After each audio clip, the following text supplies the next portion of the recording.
San. Oke. Udah ada Ustaznya belum? Maksudnya mungkin bisa direview pertanyaannya. Udah ada Ustaz. Ya. Oke, ini ketepatan kelas. Jawaban kelas 68%. 68%. Apa ini? Satu pertanyaan yang benar.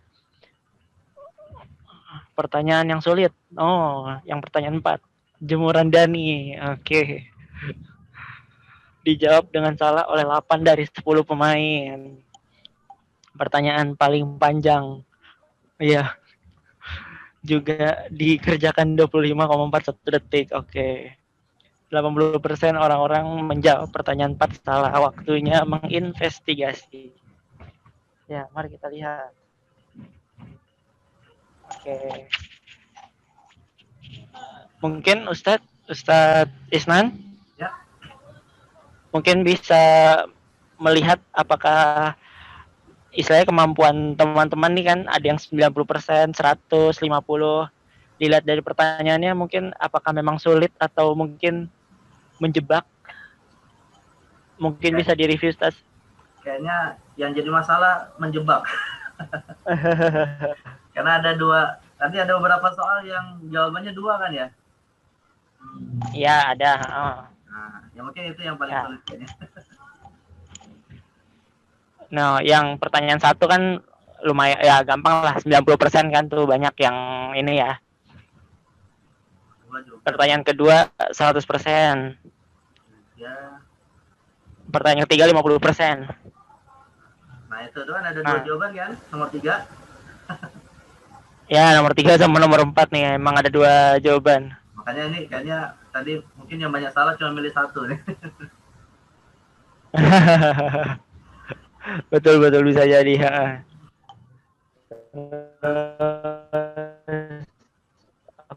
Oke, ini nomor 5 nggak penting. Nomor 6, nomor 7. Nah, nomor 6 nih, 60. Mungkin teman-teman lupa ingat kali ya. Nah, nomor 7 80%, lumayan lah ya. Nomor 8 nih, 30% juga nih. Ya, 2 nih. Yang soal ya ini 2 jawaban, benar. 2 jawaban. Oke, 70%. Pertanyaan 9 ini kan karena apa namanya? Diketik ya. Ketiknya mubah atau boleh kayak gitu. Oke. Nomor 11 70. Ini nomor 12 Tas. Banyak. Contoh dari Istishab al-Wash. Ya kan? Yang nomor 12. Ya. Ya. Ini A. Yang A dan D kan ya? Saya lupa juga lagi tadi. A sama D, ya betul. Ya, kan A sama D. Yang jawabannya ada 2 kayaknya nih. Iya, kayaknya pada terjebak dengan jawaban yang ada 2 seperti itu. Karena mungkin kalau sudah ada A, oh benar langsung cuma A saja, nggak baca yang lain. Oh iya, soalnya di apa namanya? Istilahnya di aplikasinya seperti itu, Ustaz. Jadi kalau misalnya ada 2, istilahnya kan ada pilihan ganda atau checkbox kayak gitu. Nah, kalau misalnya pilihannya memang lebih dari 2, nah itu adanya checkbox kayak gitu. Jadi istilahnya dua-duanya harus benar kayak gitu. Nggak bisa salah satunya doang. Nggak ada nilai setengah ya? Iya, nggak ada nilai setengah di sini sayangnya. Berarti kalau nggak di dua-duanya kan berarti salah hitungannya. Sama iya. Mau jawab satu doang atau intinya sih harus betul duanya kayak gitulah. Harus betul mana yang memang betul kayak gitu. Seperti itu. Metode pilihan ganda yang baru nih. Ya oke. Ya. Mungkin saya kembalikan ke MC dulu ya, Ustaz, silakan. Oke. Ya silakan. Terima kasih Dani atas kuisnya ya, Masya Allah luar biasa sekali. Kita langsung saja kita buka ya. Bismillah. Assalamualaikum warahmatullahi wabarakatuh. Waalaikumsalam warahmatullahi wabarakatuh. Alhamdulillah nahmaduhu wa nasta'inu wa nastaghfiruh wa na'udzu billahi min syururi anfusina wa min sayyiati a'malina may yahdihillahu fala mudilla lahu wa may yudlil fala hadiya lahu. Asyhadu an la ilaha illallah wa asyhadu anna Muhammadan abduhu wa rasuluh la nabiyya ba'da. Alhamdulillah kembali kita berkumpul di sini dalam majelis ilmu yang mana semoga Allah istiqomahkan kita di setiap pekannya dan Allah berkahi kita. Mari sama-sama kita awali dengan melafazkan ta'awudz, basmalah dan shalawat. A'udzubillahi minasyaitonir rajim. Bismillahirrahmanirrahim. Allahumma shalli ala Muhammad wa ala ali Muhammad. Oke, untuk selanjutnya kepada Ustadz Ihsan Ansori saya persilahkan. Baik. Soal saya jelas ya, nggak ada masalah ya. Jelas. Bismillahirrahmanirrahim.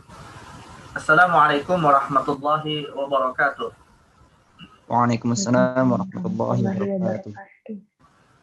Alhamdulillahi rabbil alamin wa bihi nasta'inu ala umuri dunya waddin wassalatu wassalamu ala man ba'athahu rahmatan lil alamin sayyidina wa habibina wa qurrati a'yunina wa imamina wa qaidina Muhammadin wa ala alihi wa sahbihi wa man ittaba hudahu bi ihsanin ila yaumiddin amma ba'd. Rabbi shrah li sadri wa yassir li amri wahlul 'uqdatam min lisani yafqahu qawli. Allahumma 'allimna ma yanfa'una wa anfa'na bima 'allamtana warzuqna ilman yanfa'una ya rabbal alamin. Ikhwani wa akhwati, teman-teman sekalian yang dimuliakan Allah Subhanahu wa taala, alhamdulillah kita bersyukur pada Allah Jalla wa ala pada kesempatan di sore hari ini ya, kembali kita bisa dipertemukan dalam kajian ilmu khususnya dalam ilmu usul fikih ya. Dan ini jadwal yang ini ya, yang menggantikan untuk bulan ini di pekan terakhir ya. Karena saya di pekan terakhir ini kemungkinan pulang kampung, khawatir sinyalnya atau kondisi internetnya nggak bagus ya. Jadi kita majukan mumpung masih di Jakarta. Dan insya Allah pada kesempatan di sore hari ini ya, kita akan melanjutkan kajian usul fikih masuk bab yang ketiga ya. Jadi seperti biasa yang namanya usul fikih yang biasa saya ulang-ulang ada 4 bab ya. Dan bab yang pertama serta yang kedua alhamdulillah sudah kita selesaikan, yaitu seputar masalah hukum syariah dan dalil-dalil syariat. Dan yang ketiga yang akan kita bahas hari ini, kita akan masuk pada pembahasan terkait dengan metode ya di dalam menyimpulkan hukum syariat dari dalil syariat. Jadi artinya kalau bab pertama dan kedua itu kita bicara produk dan bahan mentahnya ya. Jadi kalau masalah hukum syariat itu produknya sudah hasil akhir yang digunakan. Itu namanya hukum fikih kalau kita analogikan sebagai suatu barang yang diproduk ya. Mobil itu hukum fikih ya. Nah, sedangkan kalau dalil syariat itu bahan mentahnya. Ya, bahan mentah itu artinya yang menjadi dasar, yang menjadi fondasi untuk kemudian akan diproduk menjadi hukum. Nah, sekarang yang ketiga ini kita bicara tentang cara ya. Kita bicara tentang metode di dalam memproduk hukum-hukum syariat dari bahan-bahan yang sudah diwariskan oleh Rasulullah, yaitu berupa yang paling utama adalah wahyu, dan yang kedua adalah setiap isyarat dari dalil-dalil yang diisyaratkan oleh wahyu itu sendiri yang sudah kita bahas dalam dalil-dalil syariat, yaitu ada dalil nakli, ada dalil akli. Nah, sekarang kita akan masuk kepada cara ya, bagaimana metode para ulama kita menyimpulkan hukum-hukum fikih dari dalil-dalil syariat tersebut. Nah, ini yang nanti akan kita bahas yang disebut dengan istilah istinbatul ahkam. Istinbatul ahkam, istinbat itu artinya adalah melakukan proses mengeluarkan ya hukum-hukum dari dalil-dalil syariat. Dan seperti biasa kita akan menggunakan alat bantu berupa PowerPoint. Ini saya sudah bisa share ya. PowerPoint terkait dengan istinbatul ahkam. Namun untuk PowerPoint yang pertama ini saya akan menyampaikan pengantar terkait dengan materi yang ketiga ini. Ini sifatnya baru pengantar dulu untuk materi yang ketiga. Dan kalau nanti masih ada waktu, insya Allah kita akan masuk kepada PowerPoint yang lain yang masuk kepada detail-detail metode di dalam memahami dalil. Jadi ini Poin yang pertama saya akan sampaikan pengantar istinbat ahkam dan hubungannya dengan tartib adillah dan juga dengan ijtihad nawazil. Nah, ini istilah-istilah yang mungkin tidak familiar nih di tengah kalian ya. Istinbatul ahkam, tartib adillah, dan ijtihad nawazil. Maka pengantarnya cukup penting untuk kita ketahui sebelum masuk kepada metode. Ya. PowerPoint-nya sudah tampak ya, Ikhwah? Sudah bisa ada di ini? Sudah. Kelihatan Ustaz. Sudah ya? Baik. Nah ini saya jelaskan dulu ya, terjemah bebas dari tiga istilah ini ya, sebelum masuk kepada detail-detail pembahasan ketiga istilah ini. Jadi istinbatul ahkam seperti yang tadi saya katakan adalah metode di dalam menyimpulkan hukum dari dalil-dalil syariat. Ya, itu metode. Jadi kalau kita ibaratkan adalah ya bagaimana seorang mekanik yang membuat mobil gitu ya. Nah, itu namanya istinbatul ahkam. Bagaimana seorang koki membuat makanan. Nah, itu istinbatul ahkam. Bagaimana seorang petani ya kemudian menanam dan memanen hasil pertaniannya. Nah, itu istinbatul ahkam. Nah, itu bisa kita ibaratkan seperti itu. Tentunya kan kalau kita bicara dalam konteks menjalani hukum syariat, menjalani aturan Islam terkait dengan hukum-hukum Allah ya yang terkait dengan ibadah dan muamalah, logikanya ya tidak bisa setiap muslim itu ya berprofesi atau menjalani ajar Islam ini layaknya sebagai seorang petani misalnya, nggak bisa gitu ya. Ada sebagian yang mungkin bisa bertugas sebagai seorang petani, tapi ada juga sebagian orang yang bertugas hanya bisa menikmati hasil pertanian gitu ya. Nah inilah nanti yang kalau dalam ilmu usul fikih kita sebut dengan istilah ijtihad dan taklid. Dan dua-duanya tidak tercela di dalam Islam. Tinggal bagaimana dia memposisikan dirinya. Apakah memang memiliki kualifikasi untuk bisa menjadi seorang mujtahid atau menjadi petani tadi. Atau dia sebatas hanya bisa menikmati dan kemudian dia berkontribusi di dalam Islam dengan keilmuan-keilmuan lain yang itu juga hakikatnya bisa dijadikan sebagai lahan ibadah. Jadi istinbatul ahkam ini sebenarnya adalah usaha yang dilakukan oleh seorang mujtahid. Ya. Tapi sekali lagi ya Ikhwah, dalam kajian usul fikih kita, ya kita di sini hanya semacam hanya semacam untuk melakukan studi ya. Kalau kita misalnya kalau dulu pas sekolah itu kan kadang ada yang namanya studi banding ya ke toko ke pabrik pembuat tahu misalnya, kita hanya sekedar melihat saja gitu ya, belum tentu kalau sudah kita melihat belum tentu setelah kita belajar kita bisa melakukannya, bisa mempraktekannya gitu ya. Jadi ini sifatnya kita hanya untuk semacam mengenal saja bagaimana sih ulama kita beristihad. Tapi kalau nanti kalian misalnya kemudian terus mengasah kemampuan ya memang ada kecenderungan untuk menjadi seorang ulama ya silakan saja. Tapi ini awalnya adalah kita sifatnya hanya untuk meneropong saja bagaimana ulama kita beristihad. Yang kedua adalah tartib adillah. Nah, tartib adillah itu secara bahasa artinya adalah mentertibkan dalil. Tartib itu artinya urutan. Ya, jadi mengurutkan dalil. Maknanya apa? Kita sudah bahas ya pada pertemuan yang sebelum-sebelumnya, dalil itu kan banyak. Ya, ada yang disepakati, ada yang diperselisihkan, yang disepakati juga ada ada 4 dalil, Al-Quran, Sunnah, Ijma' dan Qiyas ya. Nah ini yang dimaksud dengan tartib adillah itu artinya adalah seorang mujtahid ketika dia hendak menetapkan hukum atas suatu masalah itu harus memiliki konsep, harus memiliki pemahaman mendahulukan suatu dalil atas dalil yang lain tergantung bagaimana kualitas dalil tersebut. Nggak bisa misalnya seorang mujtahid ujuk-ujuk langsung mengambil dalil istihsan, nggak bisa. Ya dia harus merujuk dulu kepada dalil-dalil yang disepakati. Ya apakah Al-Quran, apa Sunnah, atau Ijma' atau Qiyas. Dan tidak bisa juga seorang mujtahid ujuk-ujuk langsung mengambil Qiyas tanpa kemudian merujuk dulu kepada sumber dalil yang utama yaitu Al-Quran, Sunnah, dan Ijma'. Nah inilah yang dimaksud dengan tartib adillah. Ya. Dan rupanya secara teori ulama kita beda pendapat ya dalam mengurutkan dalil-dalil. Tapi ini sifatnya teori saja sih, sebagai wawasan saja. Walaupun dalam prakteknya sih sebenarnya ya kadang teori ini bisa jadi memberikan implikasi hukum, bisa jadi hanya sifatnya teori saja. Nah ini maksud dari tartib adillah. Nah sedangkan yang dimaksud dengan ijtihad nawazil itu secara bahasa artinya adalah ijtihad itu ya proses menyimpulkan hukum, maknanya sama dengan istinbat. Jadi bisa disebut istinbat, bisa disebut ijtihad, itu sebenarnya substansinya sama. Sedangkan nawazil itu dari kata nazilah. Secara bahasa artinya sesuatu yang turun. Maksudnya adalah nawazil itu masalah-masalah baru yang belum ada jawabannya di dalam kitab-kitab fikih klasik. Nah, itu namanya disebut nawazil. Jadi kalau misalnya kita bertanya tentang bagaimana praktek sholat, itu bukan nawazil. Karena dari sejak 14 abad yang lalu sudah selesai. Ya, 14 abad yang lalu itu maksudnya Rasul sudah sholat dan cara sholat beliau sudah disistematisasikan oleh generasi selanjutnya. Tapi kalau misalnya kita bertanya, bagaimana cara sholat kita kalau berada di pesawat? Nah, di zaman Nabi belum ada pesawat ya. Kemudian beberapa abad setelahnya juga belum ada pesawat. Nah, bisalah itu kita sebut sebagai nawazil. Tapi nawazil pada masa di mana pesawat itu baru ditemukan. Ya.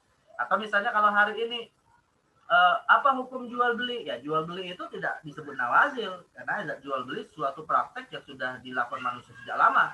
Tapi kalau misalnya apa hukum jual beli online? Ya, nah ini bisalah kita sebut sebagai nawazil karena jual beli online ini baru muncul ya beberapa tahun belakangan ini. Nah, jadi yang dimaksud dengan nawazil intinya adalah suatu persoalan yang belum ada jawabannya pada kitab-kitab klasik ataupun pada ijtihad ulama terdahulu. Nah, terdahulu ini maksudnya adalah sebelum masa kita ya atau sebelum hari ini. Karena bisa jadi yang dimaksud terdahulu itu adalah 1 bulan yang lalu atau beberapa hari yang lalu. Itu kalau misalnya sudah terjawab tidak disebut nawazil.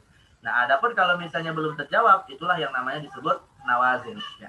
Nah, ini jadi bagaimana proses seorang ulama berijtihad ya ketika mendapati masalah baru, ini juga nanti ada konsepnya tersendiri. Nah, jadi ada 3 istilah nih ya sebagai pengantar untuk kita masuk kepada bab tentang istinbat. Baik, nah ini detailnya seperti ini ya ikhwah.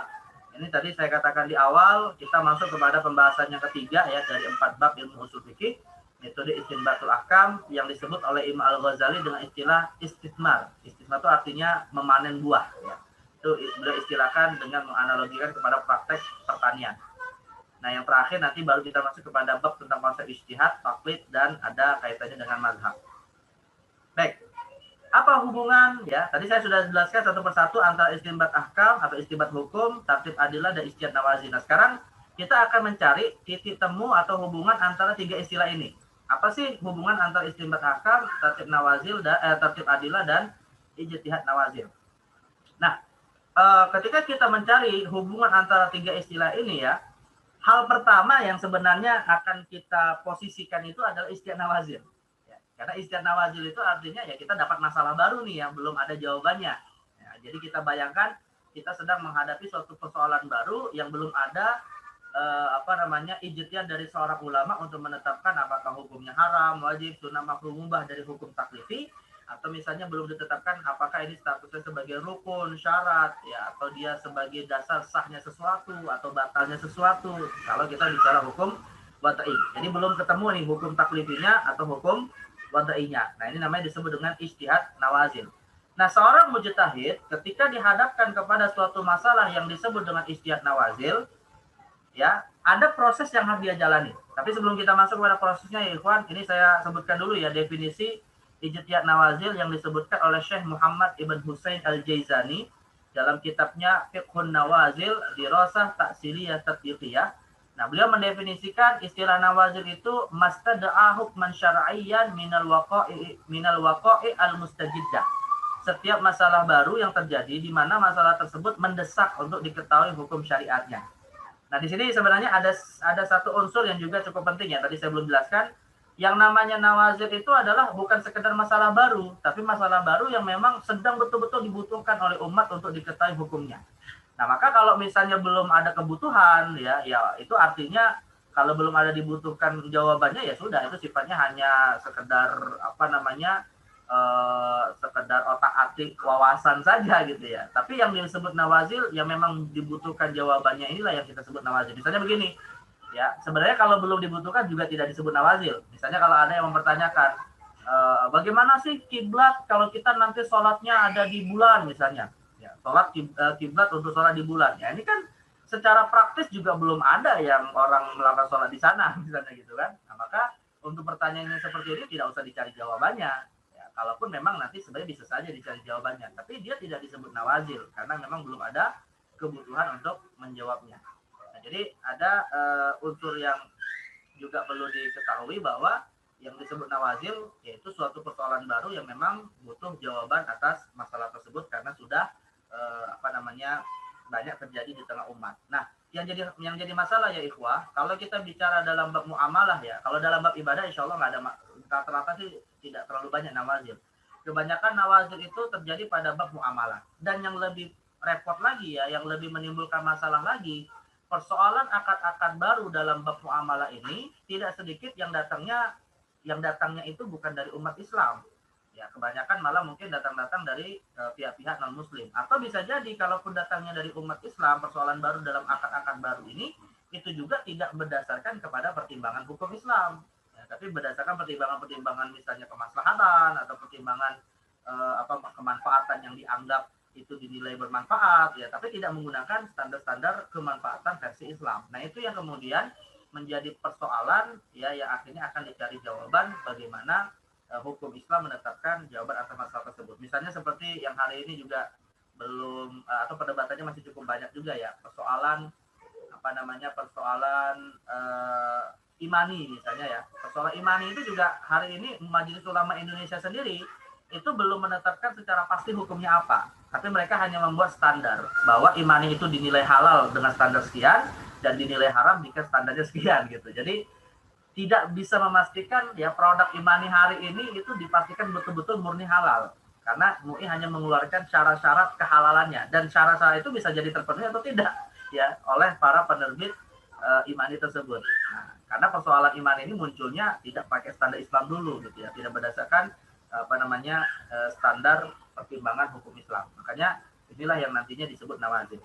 Tapi kan yang namanya penggunaan imani sudah masif sekarang ya. Bahkan ada beberapa ruang yang kita nggak bisa menggunakan uang biasa, harus pakai imani. Misalnya di jalan tol ataupun misalnya transaksi tertentu yang bisa lewat imani.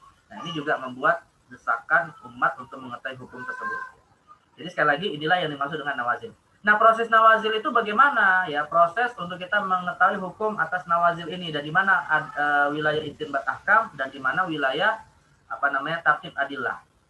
Jadi begini ya ikhwas sekalian, dalam proses ijtihad nawazil ada 3 istilah ya, yang mana ketiga istilah ini memiliki perannya masing-masing. Yang pertama tasawwur. Tasawwur itu artinya ya secara sederhana memahami masalah secara komprehensif. Jadi tasawwur itu kita memahami persoalan itu tidak parsial, tapi komprehensif. Nah, disinilah ketika kita bicara tasawwur akan ada integrasi keilmuan yang tidak hanya itu dipegang oleh ulama syariat saja, tapi ulama harus berkonsultasi dengan pihak-pihak yang terkait. Ya, misalnya dalam persoalan apakah vaksin itu halal atau tidak, ya nggak bisa ulama berdiri sendiri, harus dia berkonsultasi dengan para ahli, ya, ahli farmasi atau seorang dokter misalnya, gitu ya. Nah, itu namanya tasawur. Atau kalau dalam persoalan imani tadi, nggak bisa ulama berdiri sendiri, harus dia berkonsultasi dengan pihak-pihak yang memahami seluk-beluk persoalan yang terkait dengan muamalah kontemporer, ya, ekonomi kontemporer. Nah, itu terjadilah proses integrasi antara disiplin ilmu, antara ilmu syar'i ataupun ilmu non syar'i. Makanya kalau kita lihat ya, ikhwas sekalian, ini kan sudah keluar ya beberapa hari yang lalu ya, struktur Majelis Ulama Indonesia yang baru ya, itu sudah keluar. Rupanya kalau kita lihat ya, di antara keanggotaan Majelis Ulama Indonesia itu tidak semuanya ulama. Bahkan ada artis, bahkan ada polisi, ya, bahkan ada ahli-ahli tertentu gitu ya, yang memang mereka akan menjadi tempat dan narasumber untuk dilakukan integrasi ilmu untuk mendapatkan untuk mendapatkan gambaran yang komprehensif atas masalah tersebut. Nah, dalam istilah usul fikih, ya, mendapatkan gambaran komprehensif ini namanya disebut tasawwur. Makanya dalam tasawwur ini ada satu kaidah ya yang sering disebut oleh para ulama, al-hukmu 'ala syai'i far'un an tasawwurihi. Menghukumi suatu masalah itu merupakan cabang dari memahami masalah itu sendiri. Artinya, kalau permasalahannya tidak dipahami dengan baik, ya maka otomatis ya hasil hukumnya akan cacat gitu ya. Jadi kalau masalahnya sendiri dipahami secara tidak komprehensif, secara parsial, ya otomatis hukumnya juga akan berpotensi keliru gitu. Maka para ulama kita mewanti-wanti, sebelum menghukumi sesuatu pahami dulu masalahnya itu dengan baik. Ya, sampai pada level kita betul-betul sudah mendapatkan jawaban dan gambaran yang komprehensif. Barulah kemudian dicari hukumnya. Nah, ini integrasi antara ilmu niscaya dilakukan. Kemudian yang kedua, setelah mendapatkan gambaran detail ya atas masalah yang dihadapi, barulah ya digodok, dikaji masalah tersebut secara khusus oleh para ulama. Nah, disinilah kita baru menggunakan ilmu usul fikih ya sebagai alat bedah untuk mencari hukum atas masalah tersebut. Yang disebut dalam usul fikih itu sendiri dengan istilah takyif. Jadi takyif itu maksudnya adalah menggunakan kaidah-kaidah usul fikih untuk mencari jawaban atas masalah tersebut. Nah, ketika kita menggunakan usul fikih ya sebagai alat untuk mencari jawaban atas masalah tersebut, disinilah baru kita mengenal istilah tartibul adillah dan istilah istinbatul ahkam. Jadi seorang ulama ya ketika sudah mendapatkan masalahnya itu bagaimana gambarannya secara komprehensif, ya udah dia lihat, ya dia kaji sesuai berdasarkan dalil-dalil syariat. Nah, ketika dia mengkaji sesuai dengan dalil syariat, tentu dia harus mendahulukan dulu dalil yang lebih kuat daripada dalil yang di bawahnya. Dia lihat misalnya Al-Qur'an, dia lihat misalnya ijma, sunnah, qiyas, baru kemudian dalil-dalil yang lain. Ya. Nah, ketika dia menemukan ada dalil yang cocok untuk bisa menjadi dasar ya mengkaitkan masalah baru itu dengan dalil yang tadi dia temukan, nah disitulah baru dia akan gunakan metode yang disebut dengan istinbatul ahkam. Nah, jadi artinya dalam proses takyif inilah usul fikih akan menggunakan dua konsep tadi, tartibul adillah dan istinbatul ahkam. Nah, ketika dia sudah bisa mengkaitkan masalah baru itu ya dengan usul fikih melalui dua pendekatan tadi, disinilah baru yang ketiga sebagai akhir dari perjalanan kita mengerti hukum syariat, yaitu tatbik. Tatbik itu artinya menerapkan jawaban atas masalah yang sudah dikaji lewat usul fikih yang akhirnya kita kenal dengan nama produk hukum fikih. Nah, produk hukum fikih ini ada dua ya yang sudah kita bahas. Ada hukum taklifi terkait dengan pahala dan dosa, wajib, haram, sunnah, makruh, mubah, atau ada hukum wadai. Ya, hukum wadai ini terkait dengan sebab-sebab yang menjadi dasar halalnya sesuatu atau sebab-sebab yang menjadi dasar sesuatu itu kemudian boleh digunakan. Nah, itu namanya disebut hukum wadai. Misalnya gini, misalnya kita bicara tentang vaksin ya, vaksin atas suatu penyakit, vaksin atau obat untuk menjadi obat atas suatu penyakit misalnya. Nah, setelah dilakukan proses analisa ya di dalam ilmu usul fikih dan tentu setelah mendapatkan jawaban dan gambaran yang detail ya dari para ahli farmasi misalnya, disimpulkan bahwa dalam ilmu usul fikih tidak ada unsur yang membuat obat itu misalnya dikategorikan sebagai benda najis misalnya, dan tidak ada unsur yang bisa membahayakan tubuh manusia misalnya. Nah, maka secara produk fikih setelah ditemukan hal tersebut, akhirnya disimpulkan mengkonsumsi obat itu secara hukum taklifi adalah mubah. Nah, setelah dihukumi sebagai sesuatu yang mubah, maka hukum wadainya adalah apa yang lahir dari mengkonsumsi obat itu ya dinilai tidak sampai kemudian dikategorikan atau misalnya begini, hukumnya mubah ya, vaksin tadi misalnya hukumnya mubah, maka kalau misalnya obat itu ingin diperjualbelikan, maka hasil jual belinya hukumnya menjadi halal. Artinya akadnya itu tidak terhitung sebagai akad yang haram. Nah, itu hukum wadai. Nah, jadi sekali lagi proses memahami masalah lalu dikaji lewat usul fikih, ujung tombaknya adalah lahirlah hukum fikih. Ya, apakah dalam konteks hukum fikih taklifi atau dalam konteks hukum fikih wadai. Nah, secara umum ya ikhwah, ya secara umum gambaran yang saya jelaskan secara global dan singkat inilah yang disebut dengan proses para ulama kita melakukan ijtihad atas masalah baru untuk disimpulkan hukumnya. Nah, kita yang misalnya bukan ulama ya, yang kita misalnya bukan mujtahid, ya pada dasarnya kita tinggal tunggu aja hasilnya gitu ya. Kita tinggal tunggu saja bagaimana produk fikih yang nanti dihasilkan ya. Tapi selama produk fikih itu belum dihasilkan, hukum asalnya kita lebih baik jangan kemudian berinteraksi dengan hal-hal yang belum ada jawabannya, karena itu dikhawatirkan kita jatuh kepada kekeliruan. Jadi inilah yang dimaksud dengan ijtihad wajil dan hubungannya dengan istinbatul ahkam dan tartibul adillah. Baik. Kemudian ya masih terkait dengan pengantar, kita masuk kepada tartibul adillah dulu. Bagaimana konsep tentang urutan-urutan dalil yang digunakan oleh para ulama ya ketika mereka berijtihad. Nah, ini ada beberapa hal yang perlu kita ketahui. Pertama ya, hakikat dari tartibul adillah itu apa? Ini saya kutipkan ya beberapa pernyataan ulama usul fikih. Imam Asy-Syirazi dalam kitab Al-Lumah ya. Ini kitab usul fikih yang cukup klasik, ditulis pada abad ke-4 Hijriah. Beliau mengatakan, "Wayan bagi an yakunal mufti 'arifan bi turuqil ahkam." Seorang mufti itu seyogianya atau wajib ya dia mengetahui metode-metode dalam menetapkan hukum syariat. Di antaranya apa? Wa ya'rifu tartibal adillah ba'diyya ala ba'din wa taqdimil aula minha. Di antaranya dia harus memiliki pengetahuan tentang urutan dalil, yang mana dia harus bisa mendahulukan dalil yang lebih utama daripada dalil lainnya. Tentu secara logika ya, yang namanya dalil Al-Qur'an itu lebih utama daripada qiyas. Maka seorang mujtahid, seorang mufti harus mendahulukan ya ketika mencari jawaban ya Al-Qur'an dulu baru kemudian qiyas. Nah, ini yang dimaksud dengan tartibul adillah. Alasannya kenapa? Nah, Imam At-Tufi mengatakan, ya Imam At-Tufi seorang ulama yang juga ahli dalam ushul fikih dalam kitab Syarah Mukhtasar Al-Awdah mengatakan, "I'lam anna hadza min mawdu'i nadharil mujtahid wa darurati." Ketahuilah bahwa perkara ini yaitu tartibul adillah adalah objek kajian mujtahid yang sangat penting. Li'anal adillah tasyar'iyyah mutafawitatun fi maratibil quwwah. Karena dalil-dalil syariat itu berbeda-beda dalam urutan kualitasnya. Fayahtajul mujtahid ila ma'rifati ma yuqaddamu minha wa ma yu'akhkhar. Maka seorang mujtahid sangat membutuhkan pengetahuan tentang dalil mana yang yuqaddam, yang didahulukan, dan dalil mana yang yu'akhkhar, yang diakhirkan. Li'alla, alasannya kenapa? Li'alla ya'khudha bil adhafi minha ma'a wujudil aqwa. Agar sang mujtahid tidak mengambil dalil yang lebih lemah padahal masih ada dalil yang lebih kuat. Karena nggak mungkin secara logika yang mendahulukan yang lemah itu tidak mungkin. Berarti yang didahulukan adalah sesuatu yang lebih kuat. Ya.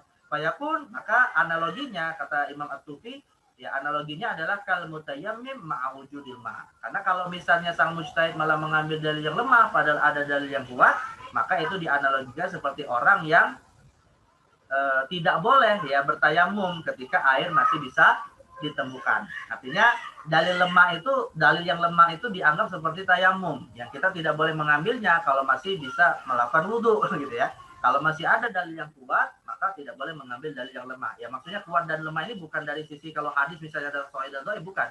Tapi yang dimaksudnya antara dalil. Ya secara logika syariat, tentu dalil qiyas itu sebenarnya lebih lemah daripada dalil sunnah misalnya. Ini secara umum gitu ya.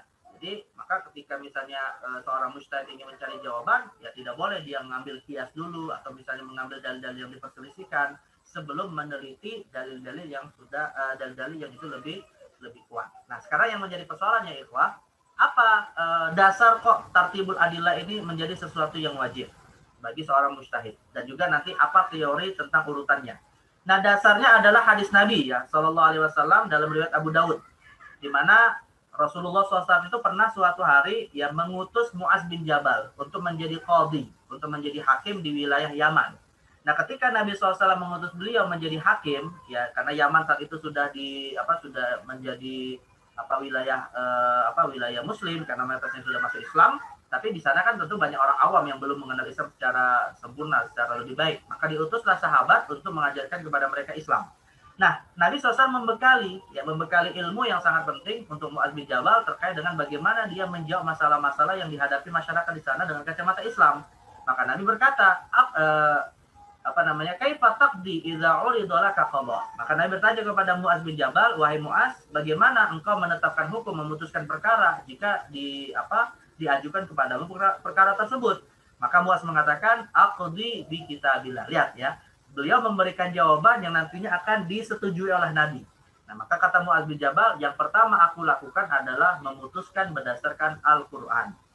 Maka Nabi kemudian bertanya lagi, fa illam tajid fi kitabillah, kalau engkau tidak menemukan, bukan berarti tidak ada ya, Al-Qur'an menjawab semua masalah, tapi kadang kemampuan manusia yang membuat tidak bisa menguasai semuanya. Maka Rasul menggunakan kata-kata illam tajid. Illam tajid itu artinya jika tidak menemukan, bukan tidak ada, tidak menemukan.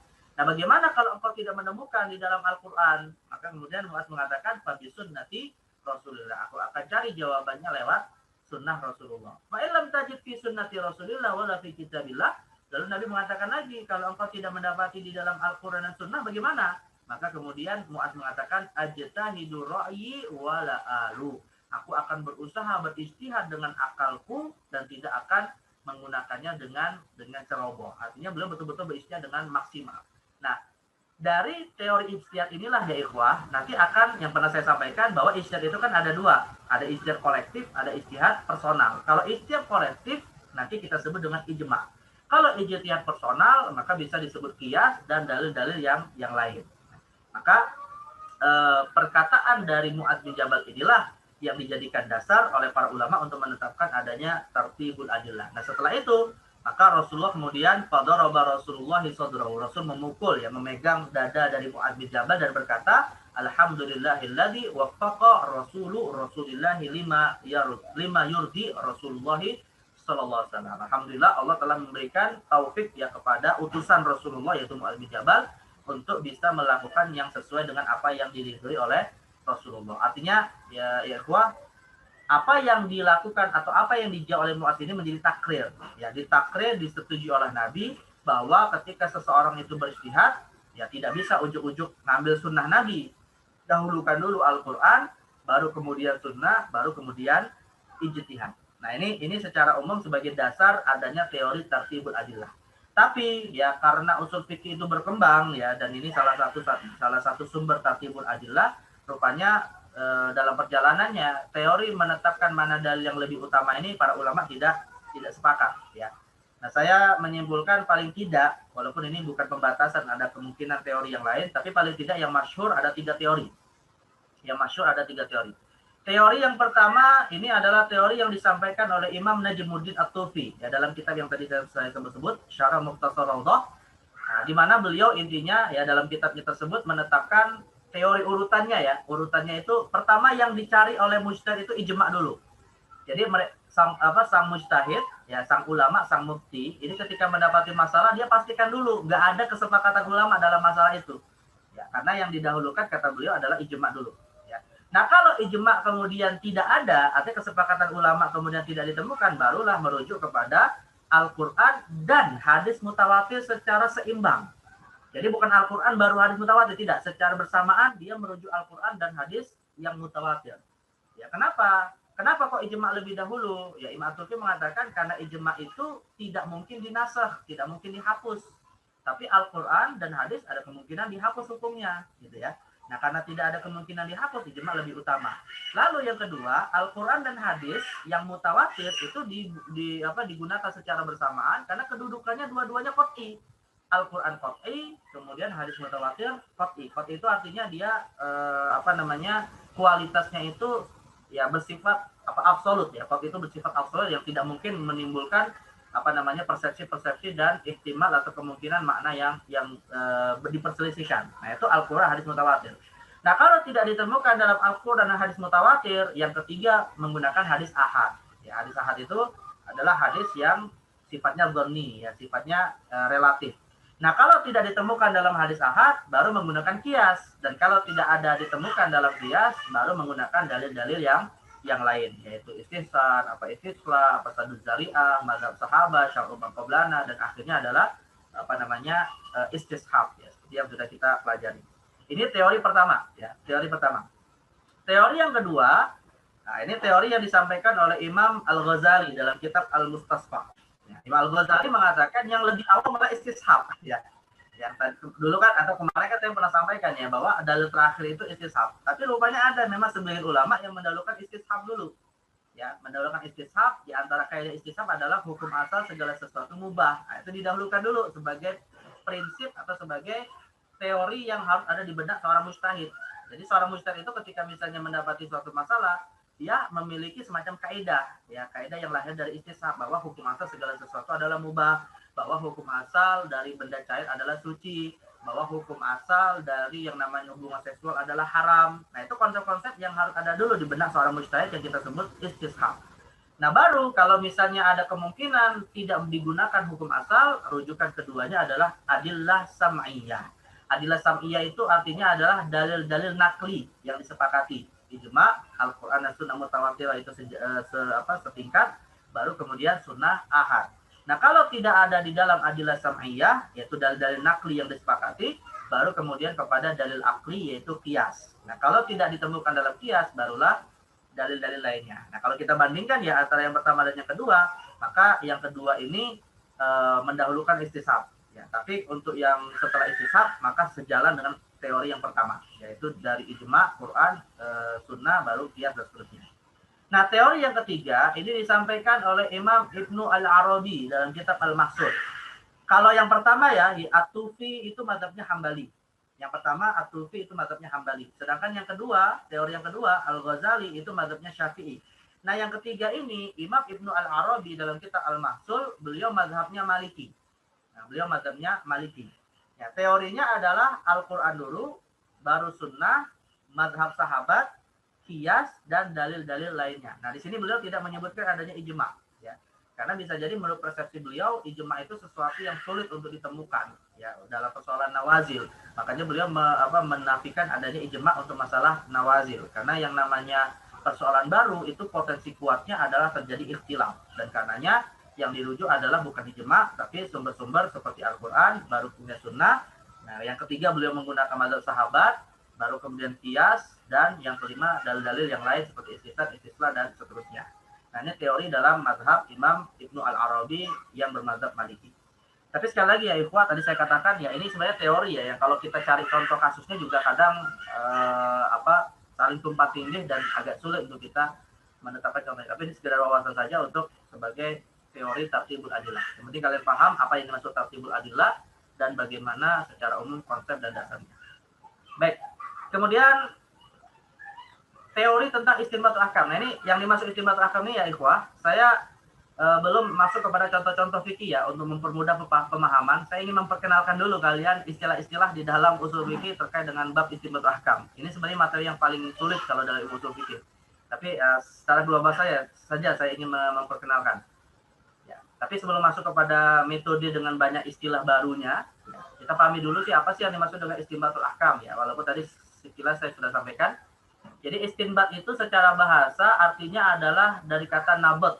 Ya, nabat itu artinya air, sedangkan istinbat itu artinya mengeluarkan air atau memancarkan air yang sudah digali dari suatu sumber. Maka bisa kita hubungkan ya dengan ilmu usul fikih. Istinbat itu artinya seakan-akan air itu hukum, tapi kemudian digalilah tanah yang ingin dicari airnya. Nah, itulah yang disebut istinbat.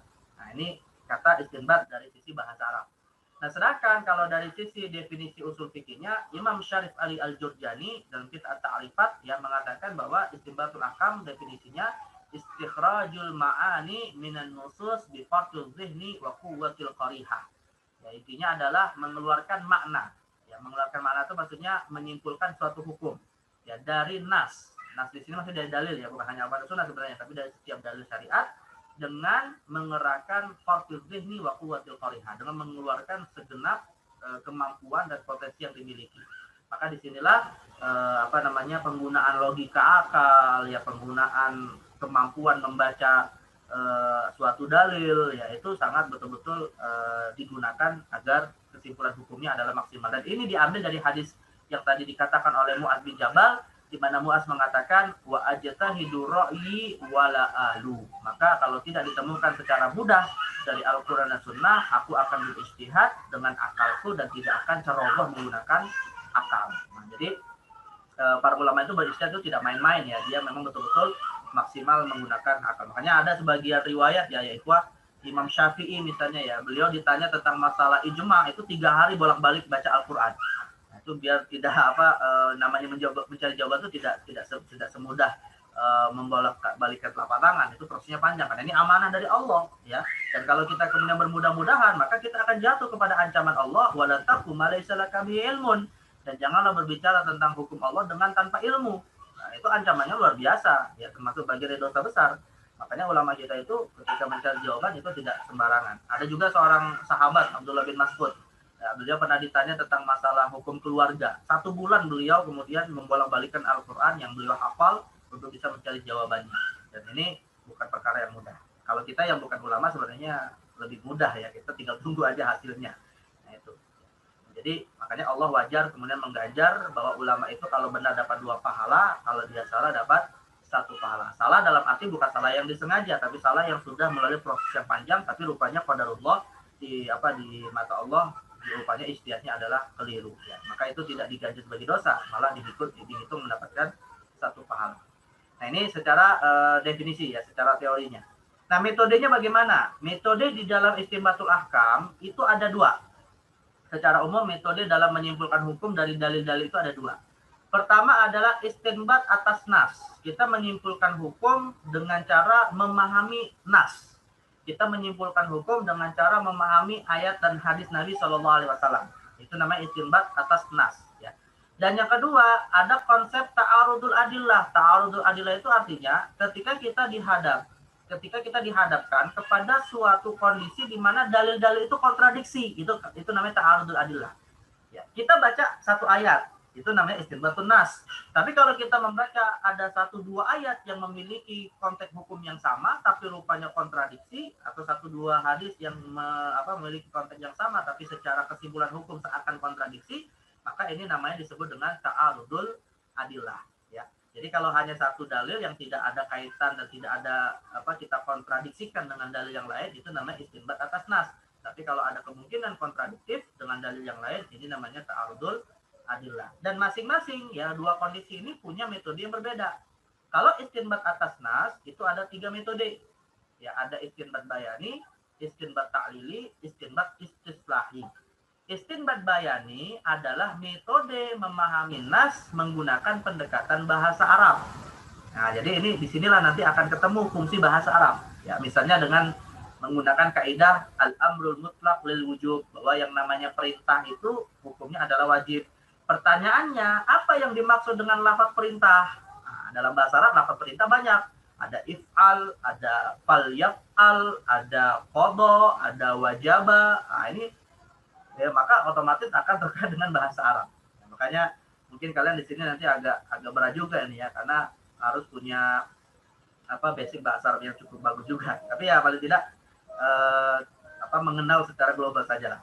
Kemudian istinbat ta'lili. Nah, kalau istinbat ta'lili ini adalah metode menganalogikan hukum. Ya, ini sebenarnya istinbat ta'lili ini metode menggunakan kias sebenarnya ya. Jadi kalau istinbat bayani itu secara fokus pada wilayah Al-Quran dan Sunnah.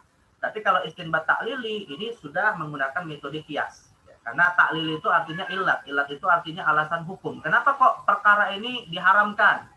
Lalu kemudian ya alasan kenapa tadi yaitu menjadi satu jawaban dari kenapa tadi itu menjadi suatu alat yang nanti bisa diterapkan untuk masalah-masalah lain yang memiliki kesamaan sifat. Inilah yang namanya disebut istinbat ta'lili, yang kalau dalam istilah dalilnya kita sebut dengan dalil qiyas. Ya. Jadi istinbat ta'lili ini konsepnya di qiyas. Kemudian istinbat istislahi. Nah, kalau istinbat istislahi ini adalah menyimpulkan hukum syariat berdasarkan maqasidus syariah. Menyimpulkan hukum-hukum syariat berdasarkan pendekatan tujuan-tujuan syariat yang 5. Itu menjaga agama, menjaga jiwa, menjaga akal, menjaga harta, dan menjaga kehormatan atau nasab. Nah, itu nanti biasanya istinbat istislahi akan terkait juga dengan Al-Quran, Sunnah, dan Qiyas ya, sebagai istinbat bayani dan ta'lili, tapi juga akan terkait dengan dalil-dalil yang lain seperti istisna, istislah, dan seterusnya. Nah, jadi 3 metode ini hakikatnya adalah 3 metode untuk menyimpulkan hukum dengan memahami dalil-dalil yang sudah kita bahas pada pertemuan yang lalu. Nah, sedangkan kalau ta'arudul adillah atau pertentangan antara dalil, maka metodenya ada kondisinya adalah bisa jadi kontradiksinya antara nas dengan nas, antara Al-Quran hadis dengan Al-Quran hadis yang lain, atau antara qiyas dengan qiyas, atau antara Al-Quran hadis dengan qiyas. Nah, jadi kalau terjadi kontradiksi, nah ini bagaimana cara menyelesaikannya? Nah, ini sebenarnya saya agak keliru nih ya, Ibu ya. Sebenarnya ini bukan metode, ini klasifikasi ta'arud. Tapi kalau kita bicara metode, nanti akan kita bahas sendiri, itu ada 3. Ada namanya al-jam'u wa taufiq, ada namanya nasakh, dan yang ketiga ada namanya tarjih.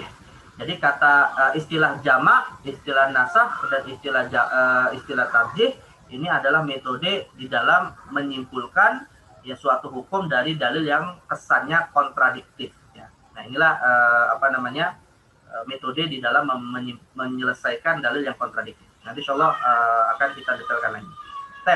Nah, sekarang kita akan masuk ya ikhwah ya kepada istinbat bayani ya, klasifikasi istinbat bayani. Nah, ini klasifikasi istinbat bayani lah yang sebenarnya akan cukup banyak memakan atau cukup banyak dikaji di dalam kitab-kitab ushul fikih. Jadi kalau kalian misalnya membaca kitab ushul fikih berbahasa Arab ya, itu halaman terbanyaknya itu adalah membahas istinbat bayani gitu ya. Halaman terbanyaknya itu adalah membahas istinbat bayani karena teorinya itu sangat luar biasa banyak ya. Jadi ini saya ingin memperkenalkan saja ya konsep tentang istinbat bayani. Jadi istimbat bayani itu sebenarnya pendekatannya macam-macam. Ada pendekatan ulama Hanafi, tapi yang saya gunakan di sini adalah pendekatan jumhur ulama.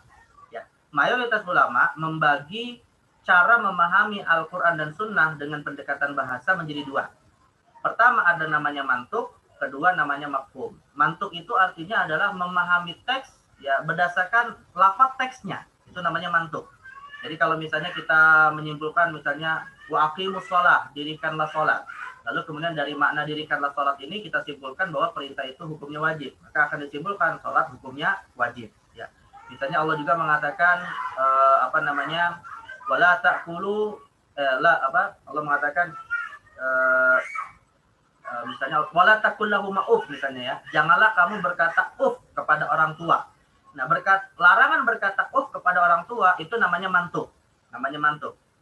Tapi kalau mafhum itu adalah makna yang dia secara implisit di luar eksplisitnya teks.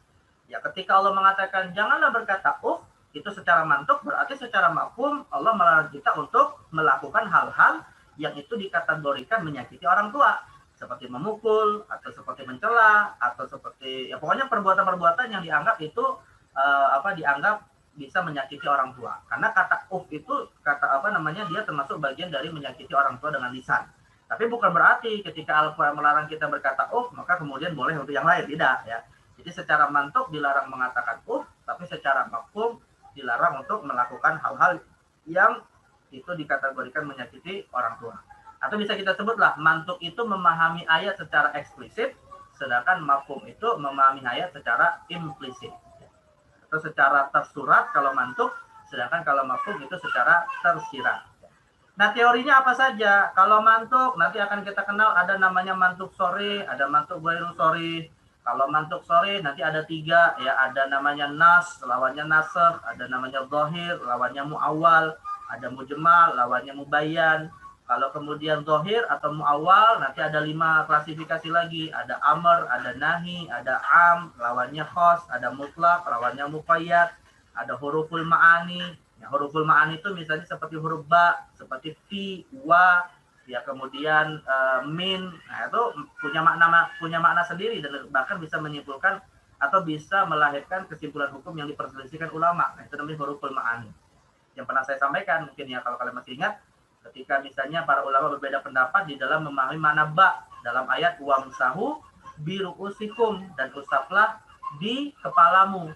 Nah, bi di sini nanti diperselisihkan apakah maknanya seluruh atau maknanya sebagian. Nah, huruf bi ya ini yang disebut dengan huruful ma'ani. Nah, itu huruful ma'ani bukan hanya ba, banyak di dalam Al-Qur'an, ada fi, ada wa, ada tumma, ada min. Nah, ini yang dikaji di dalam bab tentang mantuk sore ya, atau khususnya dalam bab zahir yang lawannya muawwal. Kemudian yang ghairu sori ini ada 3 ya, ada namanya dalalah iqtida, ada dalalah ima ya, bukan 5 ya, ima. Ini huruf i dan y. Ima dalam dibaca seperti itu, dalalah ima. Kemudian yang ketiga ada dalalah isyarah. Kemudian kalau untuk mafhum nanti mafhum ada 2 ya, ada mafhum muwafaqah, ada mafhum mukhalafah. Kalau tadi misalnya kita mengatakan jangan berkata berarti larangan untuk memukul, itu namanya disebut mafhum muwafaqah.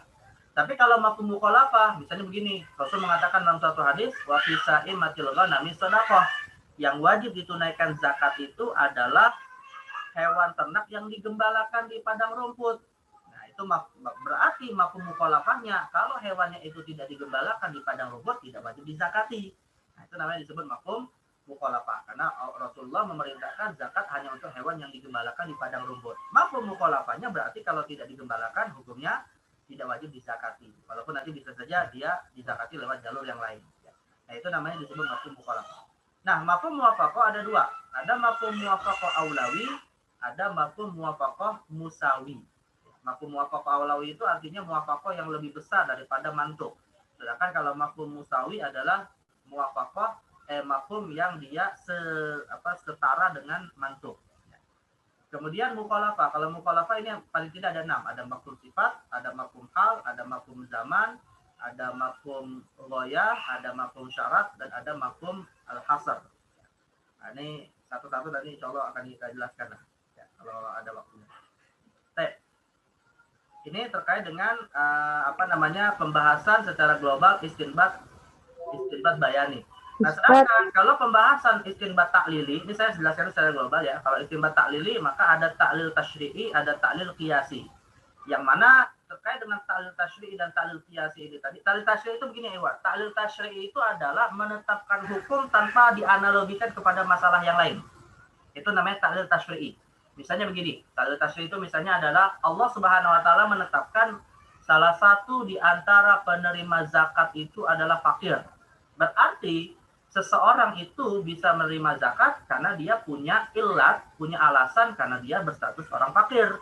Ya, tetapi kalau misalnya kefakirannya sudah tidak lagi ada pada dirinya, di mana dia sudah dikategorikan mampu secara ekonomi, ya maka gugurlah kewajiban untuk atau gugurlah hak untuk dia bisa menerima zakat. Nah, itu namanya disebut taklil tasyri'i. Atau analoginya mudah, contoh mudahnya beginilah. Kita sekarang ini di waktu asar. Karena kita di waktu asar, maka kita wajib sholat asar, gitu ya. Tapi kalau misalnya nanti kita masuk waktu maghrib, pertanyaannya apakah kita wajib sholat asar yang sudah dilakukan di waktu asar? Jawabannya tidak wajib. Karena sholat asar itu wajib, ilatnya karena kita di waktu asar. Berarti kalau kita sudah tidak lagi berada di waktu asar, dan juga sholat asar sudah dilakukan, ya maka tidak wajib kita melakukan sholat asar. Tapi ya ada kewajiban yang lain, itu sholat maghrib ataupun sholat-sholat yang lain. Nah, itu namanya disebut taklil tasyri'i. Ya, maka taklil tasyri'i inilah yang biasanya akan melahirkan kaidah, atau bukan biasanya ya, lahirlah dari taklil tasyri'i ini kaidah al-hukmu yaduru ma'illatihi wujudan wa adama. Bahwa yang namanya hukum itu akan berputar-putar pada poros ilatnya. Kalau ilatnya ada, hukum ada. Kalau ilatnya tidak ada, hukum tidak ada. Ini namanya taklil tasyri'i. Ya. Nah, sedangkan kalau taklil qiyasi bukan hanya tasyri'i saja, ya. Qiyasi itu artinya dia tidak hanya terkait dengan ilat itu pada wilayah hukum yang terkait dengan ilat itu saja, tapi bisa dianalogikan kepada hukum-hukum yang lain. Misalnya seperti khamar. Khamar itu haram karena dia memabukkan, ya. Tapi bukan hanya antara khamar dan memabukkan saja, bisa nanti dikiaskan kepada narkoba misalnya, atau bisa dikiaskan kepada minuman-minuman lain yang itu di zaman Rasul tidak ada, tapi memiliki unsur memabukkan yang maka bisa diterapkan hukum haram sebagaimana khamar. Nah, itu namanya disebut taklil qiyasi. Nah, tetapi dalam proses ya seseorang melakukan istinbat taklili, maka ada dua hal yang perlu atau wajib diketahui. Ada namanya masalikul illah. Masalikul illah itu artinya adalah metode di dalam kita mencari illat, ya. Metode di dalam kita menetapkan alasan kenapa disyariatkannya suatu syariat. Nah, itu namanya disebut masalikul illah. Nah, sedangkan kalau qawadihul illah itu artinya adalah metode membantah illatnya ulama lain. Nah, jadi artinya begini ya, ikhwah. Qawadihul illah ini sebenarnya ranah perdebatan sebenarnya ya. Qawadihul illah itu adalah ranah ulama kita saling berdebat. Ini illatnya bisa diterima atau tidak. Itu namanya qawadihul illah. Tapi kalau masalikul illah metode untuk menetapkan illat atau menetapkan alasan hukum. Sedangkan qawadihul illah adalah metode untuk membatalkan ya illat yang ditetapkan si ulama A. Tapi tentunya yang boleh melakukan pembatalan itu ya sesama ulama. Ya, itu namanya disebut qawadihul illah. Nah, kalau masalikul illah ada dua metode secara umum, ada metode naqli, ada metode ijtihadi. Kalau metode naqli ada tiga, ada berdasarkan nas sharih, ada berdasarkan nas zahir dan ijma'.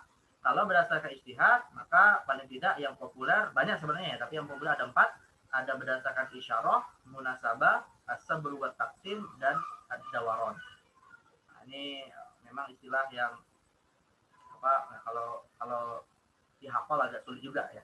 Sedangkan kalau qawadihul illah ini ada 12 ya, metode untuk membatalkan ilat ulama itu ada 12 ya. Ada istifsar, mumana'ah, taqsim, munaqadah, tarkib, fasadul i'tibar, fasadul wada', al-mu'aradah, ada mutaksir, al-kasru, al-qalbu, al-qawlu bil mujab. Nah, ini istilah-istilah yang muncul dalam usul fikih terkait dengan perdebatan qiyas para ulama kita. Jadi artinya begini ya, ikhwah, ulama itu ketika berijtihad, ya ketika ulama itu menetapkan hukum syariat, itu mereka bukan hanya sekedar menetapkan hukum syariat, tapi mereka juga berkewajiban mempertahankan hasil ijtihadnya gitu ya.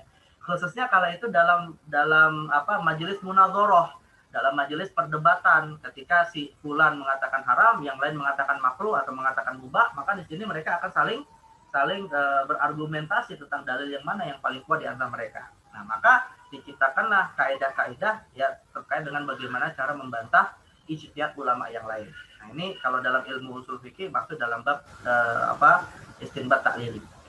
Nah, sedangkan kalau metode istinbat yang ketiga yaitu istinbat istislahi, maka istinbat istislahi itu yang akan dibahas adalah hakikatnya. Hakikat istinbat istislahi itu apa sih? Hakikat maqasidus syariah itu apa sih?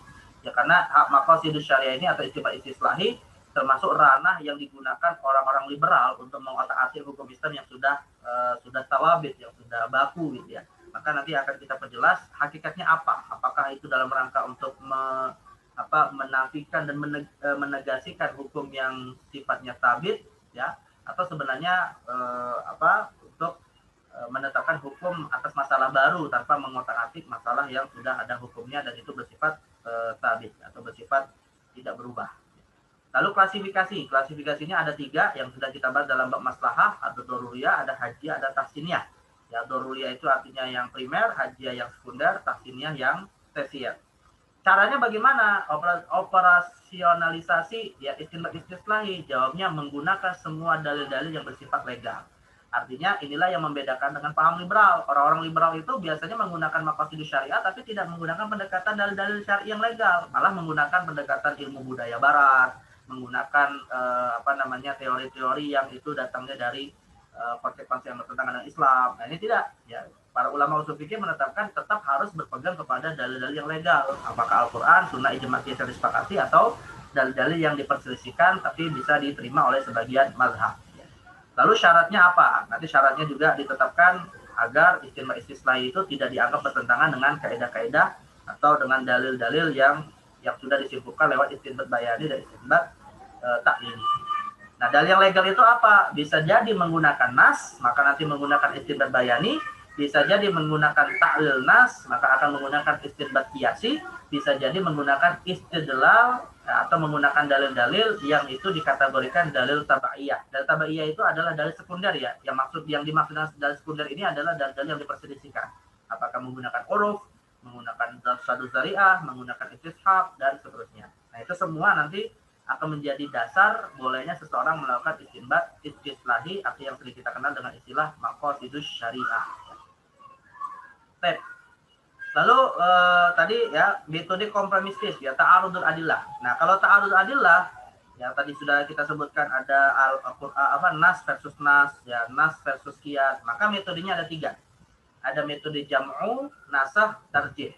Jam'u itu artinya mencari titik temu ya. Ada 4 metode yang diciptakan oleh para ulama. Ada metode ta'wil zahir, kemudian ada metode taghayyurul hali wal mahal. Taghayyurul hal wal mahal ini saya terjemahkan dengan istilah beda konteks. Jadi seakan-akan kontradiksi tapi rupanya bisa diletakkan dalam konteks yang berbeda. Nah, itu namanya dalam bahasa Arab disebut taghayyur al-hal wal mahal. Kemudian ada juga al-amalu biziyadah. Nah, ini metode al-jam'u al-amalu biziyadah. Lalu ada metode at-takhir. Takhir artinya memilih ya. Jadi ketika tidak bisa dicari titik temu ya sudah, syariat memberikan hak untuk kita bisa memilih mana yang mau diamalkan. Itu namanya disebut at-takhir. Sedangkan kalau untuk nasakh, maka nasakh itu artinya gini, kita menetapkan bahwa dalil yang sudah mansukh, yang sudah tidak bisa diamalkan, itu namanya mansukh. Sedangkan dalil yang diamalkan itu disebut nasikh. Tapi untuk mengetahui mana yang nasikh, mana yang mansukh, maka dalam hal ini para ulama menetapkan ada 2 metode.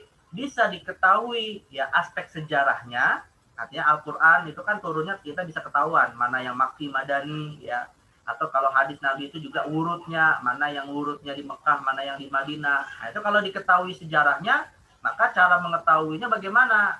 Bisa dengan an-nassus sharih, bisa dengan Al-Quran atau hadis itu sendiri yang menjelaskan bahwa hukumnya sudah dihapus. Misalnya seperti hadis Nabi, inni nahaitukum an ziyaratil kubur ala fazuruha. Dahulu aku pernah haramkan untuk kalian ziarah kubur, maka sekarang berziarahlah. Nah, itu namanya disebut dengan nasi mansuh secara sharih, ya secara eksplisit berdasarkan apa yang ada dalam nas. Bisa juga tasrihus sahabi, bisa juga karena didasarkan kepada perkataan sahabat. Ya, sahabat bercerita dulu pernah Rasul lakukan ini, tapi kemudian diubah dengan hukum yang lain. Misalnya perkataan sahabat bahwa Rasulullah itu pernah dulu menghalalkan kawin mut'ah, pernah menghalalkan nikah kontrak, tapi ketika di perang Khaybar Rasulullah menginformasikan bahwa itu diharamkan. Nah, itu namanya disebut tasrih sahabi ya. Kemudian bisa juga dengan at-tatabbu ala riwayah, meneliti riwayatnya ya berdasarkan indikator-indikator mana riwayat yang lebih awal dan mana riwayat yang lebih akhir. Kalau itu sudah bisa ditemukan, maka jelas riwayat yang terakhir akan menghapus riwayat yang lebih awal. Artinya ada kontradiksi gitu ya, tapi dilihat dari sisi mana yang dihapus, mana yang menghapus. Nah, tapi kalau misalnya tidak diketahui, ada metode yang lain. Kalau misalnya tidak diketahui aspek sejarahnya, bisa diketahui lewat satu, amalul khulafa, bahwa salah satu hadisnya itu diamalkan oleh 4 khalifah, Abu Bakar, Umar, Utsman, dan Ali. Maka itu menunjukkan bahwa yang diamalkan itulah yang lebih yang menjadi penghapus, dan yang tidak diamalkan itu yang dihapus ya. Atau bisa an-naqal. An-naqal itu artinya begini, hukum asal segala sesuatu mubah, tapi kemudian ada dalil yang mengharamkan, berarti merubah hukum yang mubah menjadi haram. Itu namanya disebut naqal ya. Atau berdasarkan ijma, berdasarkan kesepakatan ulama bahwa ayat atau hadis ini sudah dihapus. Nah, itu juga bisa dijadikan dasar nasikh mansukh. Nah, sedangkan kalau tarjih, maka tarjih ini yang tadi saya singgung juga ya, ada 3 kondisi. Makanya tadi sebenarnya keliru ya, bukan nas versus nas, tapi lebih tepatnya adalah jamak, nasa, dan tarjih. Nah, tapi kalau untuk tarjih intinya adalah ada 3 kemungkinan ya, nas versus nas, qiyas versus qiyas, atau nas versus qiyas. Kalau nas versus qiyas, maka nanti banyak metodenya ya, bisa sampai ratusan. Nah, tapi para ulama mengklasifikasikannya berdasarkan kondisi. Bisa dilihat dari status rawi, bisa dilihat dari kondisi sanad. Jadi kalau nas versus nas ya. Bisa dilihat dari kondisi matan, bisa dilihat dari konteks hukumnya, pada hukum itu apakah dia menyimpulkan hukum wajib, sunnah, haram, makruh, mubah. Bisa juga dilihat dari faktor eksternal, apakah dia didukung oleh ayat Al-Quran atau didukung oleh hadis yang lain. Nah, maka bisa ditarjih dengan pendekatan-pendekatan faktor eksternalnya tadi. Kemudian kias versus kias. Nah, kalau kias versus kias, ini terkait dengan rukun kias yang sudah kita bahas dalam bab kias, ya bisa dilihat dari kondisi asalnya. Asal itu sesuatu yang sudah ada dalam Al-Quran dan Sunnah, atau bisa dilihat dari kondisi faraknya. Farak itu adalah masalah baru yang akan dikiaskan kepada asal ya, atau bisa dilihat dari faktor eksternal bahwa kias ini rupanya dikuatkan oleh ayat Al-Quran, atau kias ini dikuatkan oleh isyarat hadis misalnya, atau dengan melihat kondisi al-illah. Bisa lihat dari kondisi sifat yang menjadi dasar kias. Ini sifatnya lebih logis, ada sifatnya yang mungkin tidak logis, maka yang lebih logis didahulukan daripada yang tidak logis. Nah, itu kias versus kias. Kemudian kalau nas versus kias, maka seperti kata Imam Al-Ami di dalam kitab Al-Ihkam, itu dibedakan dari sisi hubungan nas dengan kias ini, apakah nasnya itu khos atau nasnya itu am. Kalau misalnya nasnya itu khos, itu biasanya lebih kuat daripada kias. Tapi kalau nasnya itu am, nas khos itu maksudnya nas itu menyimpulkan hukum yang sifatnya khusus. Tidak ada kemungkinan maknanya itu bersifat umum, maka itu lebih kuat daripada kias. Tapi kalau misalnya nasnya itu bersifat umum, ya menggunakan lafaz-lafaz yang maknanya umum, maka ini ada kemungkinan dia akan lebih lemah daripada kias. Artinya kias nanti akan bisa berfungsi untuk menjadi pengkhusus atau bisa menjadi pembatas makna dan seterusnya. Jadi ada kaitannya sebenarnya dengan istinbat bayan. Tapi ini juga termasuk bagian dari tarjih. Baik. Nah, inilah konsep-konsep seputar masalah istinbat bayan. Sampai sini ya ikhwan, ada yang mau bertanya atau mau mengklarifikasi Saya Ustaz, teorinya secara umum? saya mau tanya. Sebelumnya saya kaget karena materinya banyak banget dan susah. Yang kedua, saya mau tanya tentang tadi kan ada klasifikasi istinbat bayani itu mafhum. Mafhum itu kan dia bentuknya kayak implisit gitu ya Ustadz. Nah itu Kayak apa? implisit. Nah, mana implisit? Okay. Ya, nah itu kok mirip-mirip sama apa ya tadi itu, sama mukholafah. Sedangkan mukholafah juga tadi maknanya mirip. Nah, itu bedanya apa ya, Ustaz? Ya, mafhum mukholafah itu ya. Mukholafah itu varian dari mafhum. Oh. Varian. Jadi mafhum itu ada 2, ada mafhum muwafaqah, ada mafhum mukholafah. Jadi dia variannya. Jadi mukholafah itu adalah mafhum yang bersifat terbalik ya. Jadi mafhum yang dia berbeda dengan apa yang apa yang eksplisit. Seperti yang tadi saya contohkan. Artinya gini, contoh sederhananya lah ya. Al-Quran melarang kita berkata berkata kepada orang tua. Itu larangan. Mafhum muwafaqahnya adalah larangan memukul. Mafhum mukhalafahnya apa? Mafhum mukhalafahnya perintah untuk menghormati orang tua. Paham? Paham, Nisa? Saya ulangi. Nisa? Iya, halo. Saya ulangi ya. Ya. Al-Quran mengatakan, Al-Quran ya, ini mantuk namanya. Al-Quran mengatakan, wala takul lahum janganlah kamu berkata itu bisa kita terjemahkan dengan kata bapak ini. Nah itu Al-Quran melarang gitu ya. Jadi Al-Quran melarang kita mengatakan seperti itu di depan orang tua.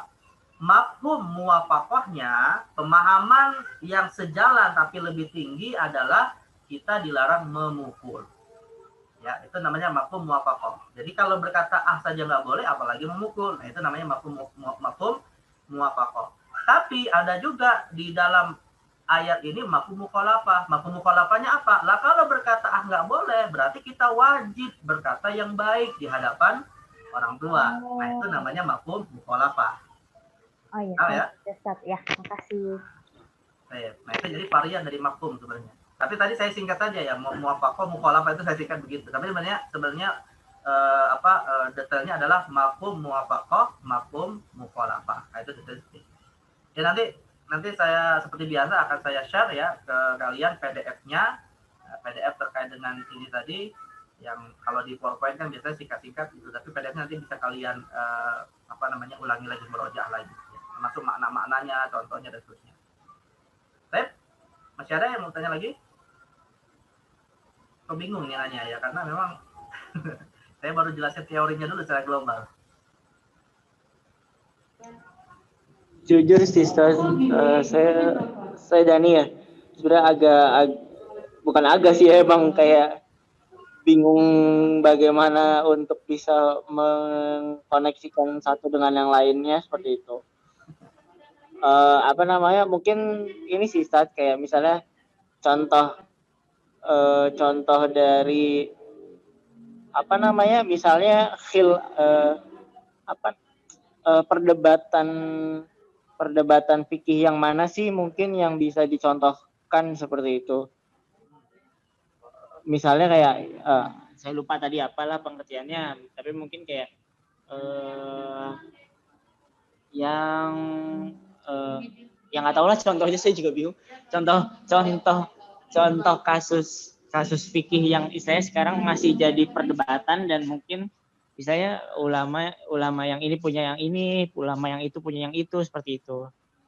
Kayak gitu sih, Stas, mungkin. Ya, ini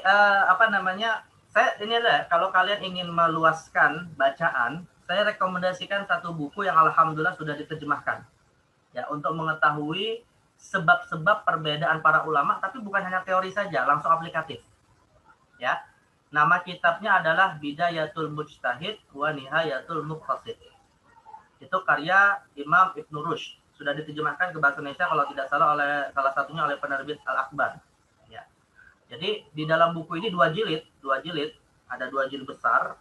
Ya, itu kita akan mendapatkan gambaran di mana Imam Ibn Rushd itu ya, ketika beliau menyebutkan masalah fikih, beliau tidak hanya menyebutkan pendapat A seperti ini, pendapat B seperti ini, tapi beliau menyebutkan wasababul ikhtilaf, dan sebab mereka berbeda pendapat.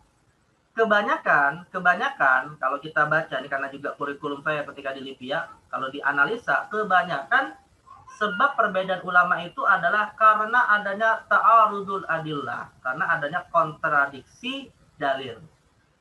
Sebenarnya hakikatnya dalilnya tidak kontradiktif, ya, tapi pemahaman ulama yang kemudian menyimpulkannya seakan-akan kontradiksi. Nah, itu Imam Ibn Rushd menjelaskan, ya, akhirnya disimpulkan ketika terjadi kontradiksi, ada ulama yang menggunakan metode A menyimpulkan hukum A, ada ulama menggunakan metode B menyimpulkan hukum B, ada ulama menyimpulkan metode C menyimpulkan hukum C. Contoh ya, sebagai contoh sederhana, contoh kasus saja. Misalnya begini, contoh kasusnya adalah tentang hukum membaca basmalah ketika kita hendak berwudu. Ya, membaca basmalah ketika kita hendak berwudu. Nah, di dalam Al-Quran tentang ayat wudhu itu tidak ada perintah membaca basmalah. Allah langsung mengatakan, idza qumtum ilas shalah faghsilu wujuhakum, ya. Jika kamu mendirikan salat, langsung basuh wajah. Tapi dalam hadis Nabi Shallallahu Alaihi Wasallam, dalam hadis Nabi ya, Rasulullah mengatakan, la wudu'a liman lam yadhkurismallahi alaihi. Tidak ada wudhu, makanya tidak sah wudhu seseorang kalau dia tidak memulai dengan membaca basmalah. Ayat dan hadis ini tadi kesannya kontradiksi. Di satu sisi Al-Quran tidak menginformasikan ada perintah basmalah, di satu sisi hadis menginformasikan ada rukun basmalah. Ya. Nah, Imam Ibnu Rushd biasanya akan mengatakan wasababul ikhtilaf, ya, perdebatan ulama tentang hukum membaca basmalah sebelum wudhu itu adalah ta'arudul adillah, karena adanya kontradiksi antara dalil. Dalil di sini umum, bukan hanya Al-Quran dengan Al-Quran atau hadis dengan hadis, bisa jadi antara Al-Quran dengan hadis. Nah, setelah begitu beliau mengatakan, ya, setelah beliau menjelaskan ada dua dalil yang kontradiksi, fadzahabal jumhur, maka mayoritas ulama menggunakan zahaba ila al-jam'i bainad dalilaini. Maka mayoritas ulama akan menggunakan metode menggabungkan antara dua dalil. Nah, cara menggabungkannya bagaimana? Hamlul hadithi ala nadbi wa hamlul ayah alal arkan. Menyimpulkan hadis perintah membaca basmalah bukan perintah yang menetapkan rukun, tapi sekedar untuk mensunnahkan saja. Karena Al-Quran tidak menyebutkannya. Maka jumhur ulama akan menyimpulkan bahwa basmalah itu hukumnya hanya sunnah saja. Artinya termasuk sunnah wudhu, bukan rukun wudhu. Tapi dalam mazhab Hambali, kata Imam Ibnu Rushd, ya, mereka mengatakan zahaba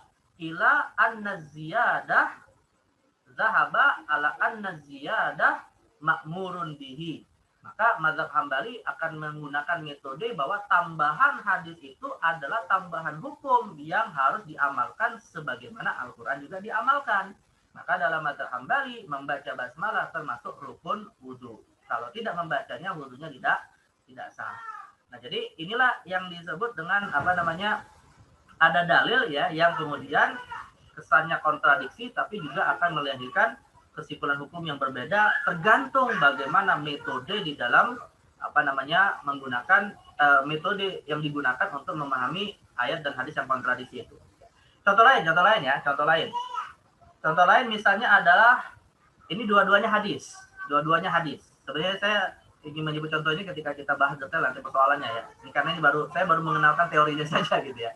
Nanti ada detail-detail masalahnya sebenarnya. Tapi contohnya misalnya begini, ada hadis dan dua-duanya sahih, ya ikhwah. Nah, hadisnya dua-duanya sahih. Hadis yang pertama, dan dua-duanya diriwayatkan oleh Imam Bukhari dan Muslim.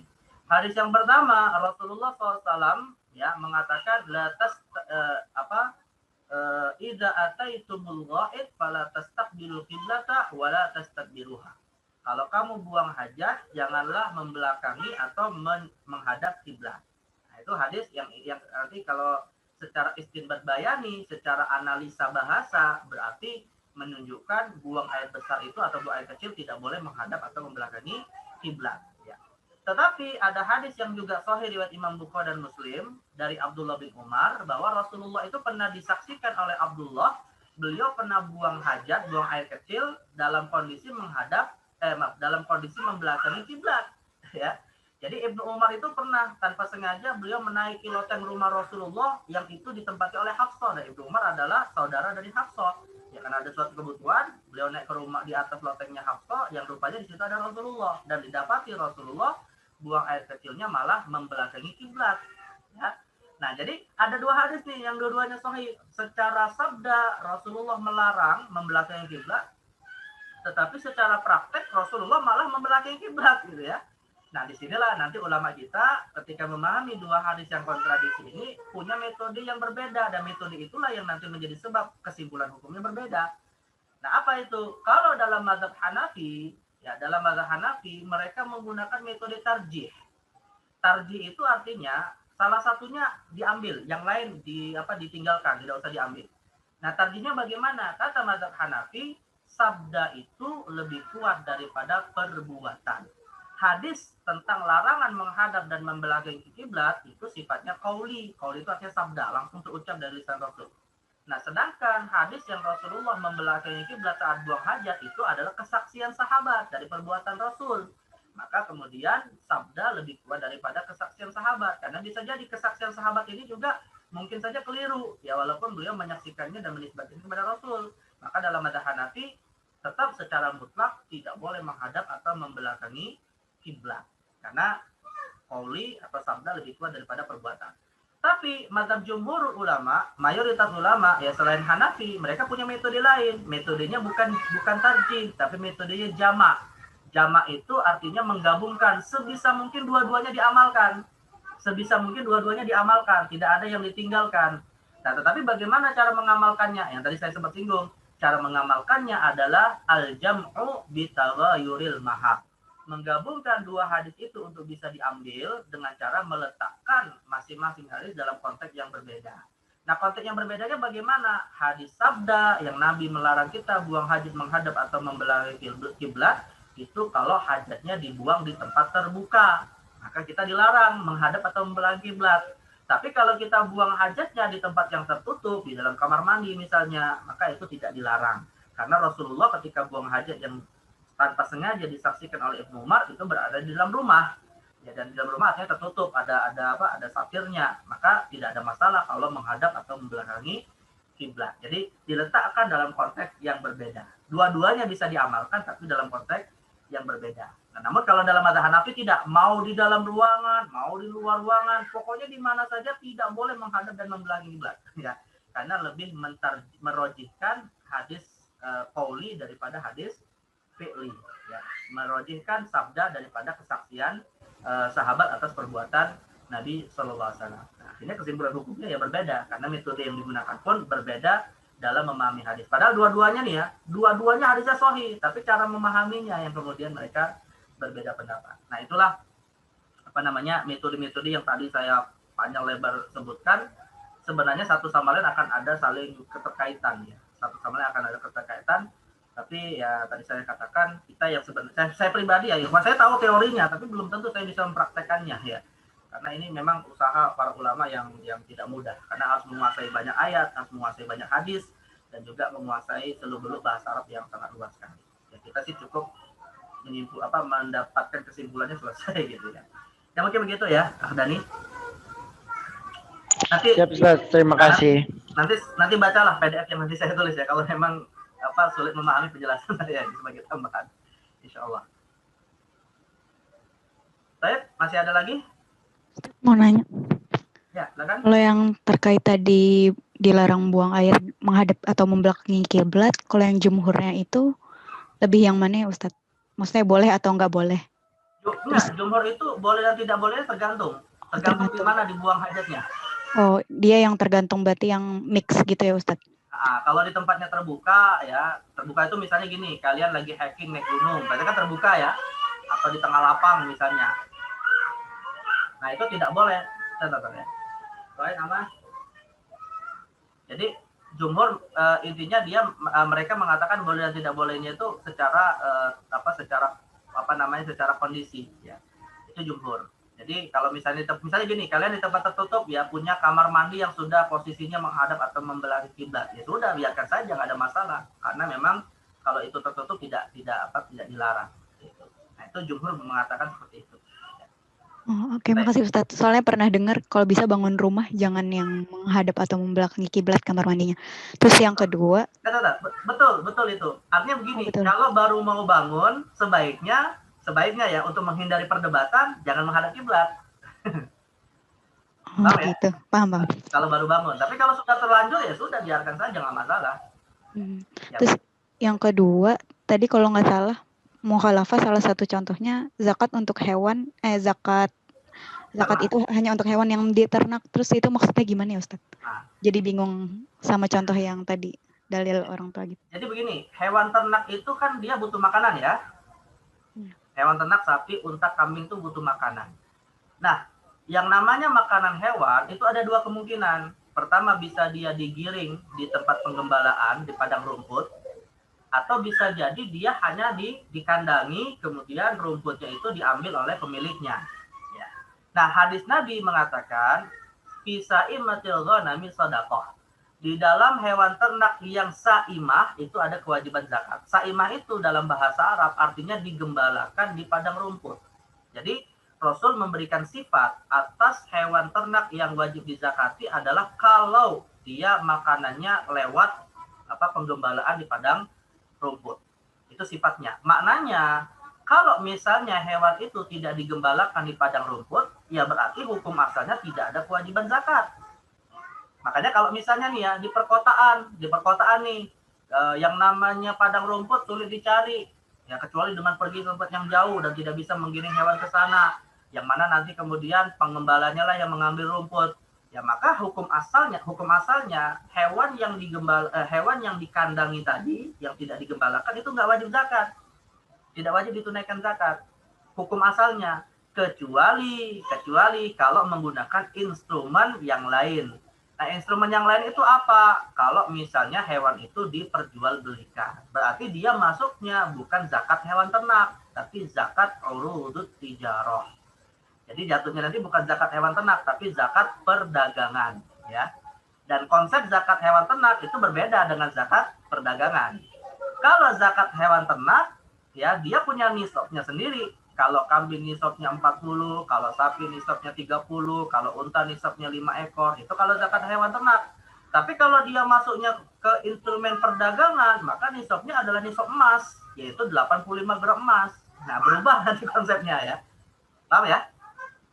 Ustaz, berarti kalau zakat hanya untuk hewan yang digembalakan itu muafakohnya. Tapi kalau mukhalafahnya, hewan yang nggak digembalakan nggak wajib zakat. Ya. Gitu. Kalau menggunakan konsep zakat ternak ya, itu tidak wajib.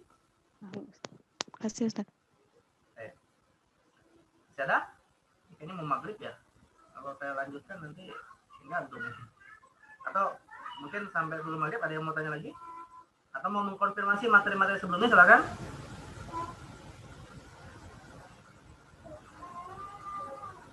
Kira-kira bisa nggak kalian menghafal teori yang tadi saya sebutkan detail? Ada yang bisa menghafal nggak? Tidak. Ustaz, bingung Ustaz. Jujur tidak, Ustaz. Masya Allah. Padahal sudah Biasa dibuat ya. diagram. Bagaimana teman-teman? Ada yang bertanya lagi? Atau bingung ingin bertanya apa? Karena banyak yang Mungkin mau nanya yang sebelumnya aja deh. Karena kalau yang tadi juga bingung banget. Ya, silakan. Ini Ustaz, bedanya istihsan bi al-ijma sama istihsan bi al-urf. Bedanya apa itu Ustaz? Baik. Ya bedanya sebenarnya terkait dengan konsep ijma dan urufnya ya. Tapi sebenarnya gini. Istihsan bil ijma dan bil uruf itu kalau kita lihat contoh-contoh dalam kitab usul fikih sebenarnya sama. Ya. Kenapa sama? Karena ijma dan uruf itu kan artinya titik temu antara ijma dan uruf itu adalah kesepakatan. Titik temunya adalah kesepakatan. Bedanya kalau ijma itu kesepakatan ulama, sedangkan kalau uruf itu kesepakatan masyarakat yang mentradisikan suatu hal. Makanya ketika kemudian para ulama memberikan contoh atas istihsan bil ijma dan bil uruf, itu dua-duanya bisa dipakai, saling terkait. Ya, bedanya awalnya memang disepakati ulama dulu, tapi setelah ulama sepakat, rupanya mentradisi di masyarakat, maka jadilah dia istihsan bil uruf. Bisa dipahami nggak maksudnya? Bisa Ustaz. Jadi ya makanya contohnya sama kan, contohnya apa ya kemarin saya sebutkan itu. Masih ingat nggak contohnya apa? Contohnya itu kalau yang kamar mandi Ustaz. Saya ya. Jadi tidak meninggalkan akad, istilahnya itu sebenarnya begini, meninggalkan bai'ul bukan. Istilahnya itu bai'ul mu'athah ya. Bai'ul mu'athah itu artinya adalah akad yang tidak ada ijab qabul. Ya, dan yang kedua dalam masalah kamar mandi itu adalah goror ya, ketidakpastian objek yang diakadkan itu dimaafkan. Ya, jadi penggunaan airnya itu tidak dipastikan berapa liter, berapa waktu, itu kan sebenarnya nggak boleh. Tapi karena sudah menjadi tradisi dan akhirnya ulama sepakat itu boleh gitu ya. Bisa jadi begini ya kayak bisa jadi begini, awalnya uruf dulu, awalnya tradisi dulu yang itu menjadi maslahat yang dilakukan oleh masyarakat, tapi ujung-ujungnya diberikan penjustifikasian oleh kesepakatan ulama.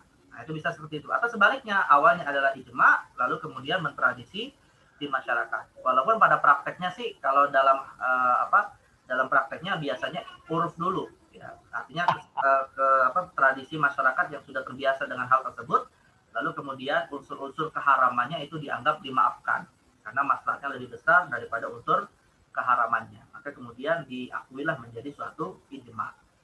Ya begitu. Masih ada? Atau contoh kasus fikih yang lain mungkin kalau ada yang mau dikonfirmasi dari materi fikih Ustadz yang lain bisa jadi mau dilihat sisi usul fikihnya mungkin silakan. Kalian bisa saja kalau misalnya mau nanya tentang fikih kita bedah lewat usul fikihnya itu bisa saja. Kalau ingin praktis.